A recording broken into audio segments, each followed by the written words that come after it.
राष्ट्रीय शायर के नाम से जाने जाने वाले झवेरचंद मेघानी ने हमें दिया ये फेमस सॉन्ग।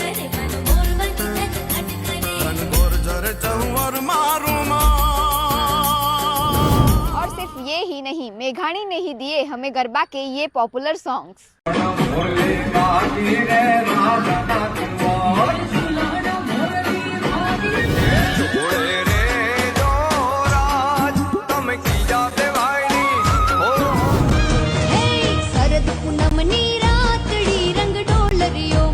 और तो और ये देशभक्ति लोकगीत भी उन्होंने ही दिया।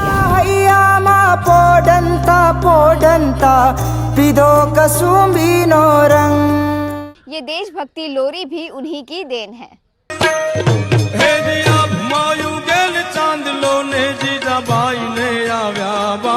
गांधी यानी कि बापू के लिए मेघानी ने ये पोयम लिखी।